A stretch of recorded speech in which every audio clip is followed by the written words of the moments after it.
There is an interval between when the moon is full, and you can see that no matter where in the world you live, even if you don't have the internet, even if you can't send text messages and all the things we have, you look outside your cave and you see the full moon, and the full moon is always magical. Welcome to Season 2 of the Stories Cafe podcast, the espresso version of Stories Cafe, a brief, enriching pause for reflection on literature, cinema, archetypes, philosophy, and the art of living deliberately. I'm Annetta Wernblatt, course creator, internationally published author, and wanderer at heart. So cozy up and let's once again step into the world of stories and the deep ways in which they can shape the lives we live.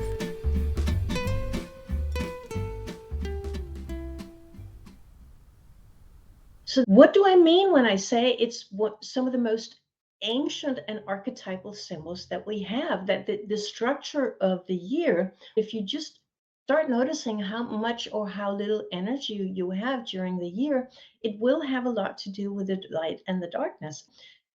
But if you go back to the sort of primordial mankind climbed out of their cave and looked out, what are some of the first things they see? Which, I mean, and these are the most profound and ancient symbols that we have.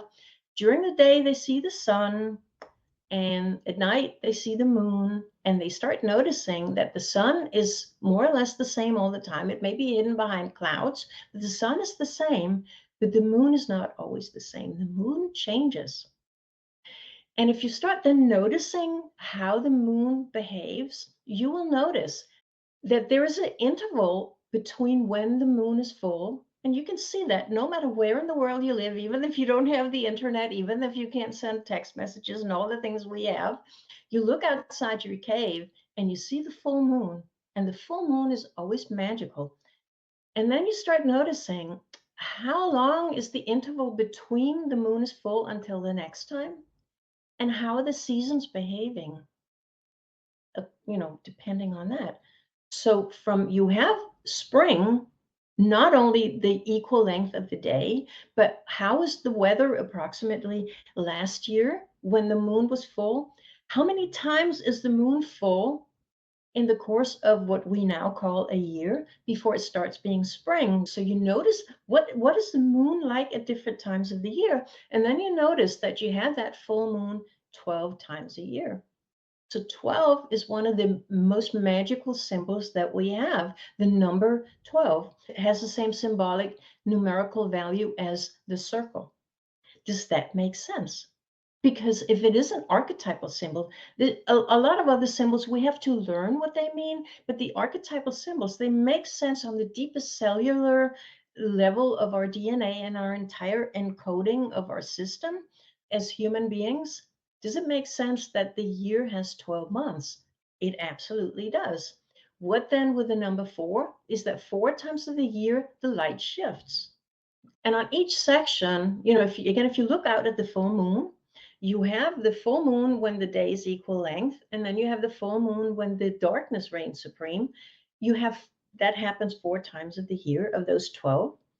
So we have 1 month until the coming full moon, and one, and then it starts changing again. So each of those 4 sections consists of 3 periods of the full moon.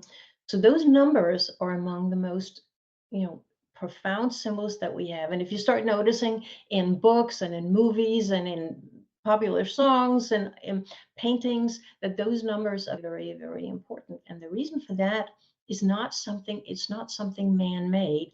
It is part of that cycle of magic of the different seasons. Thank you so much for joining me. If this episode added value to your day, you're always welcome to return. You can follow the podcast on Spotify or Apple Podcasts so that each new episode lands directly in your podcast app. And if you feel like leaving a review, it helps others to find their way here too. If you'd like to go deeper, you're warmly welcome inside Stories Cafe.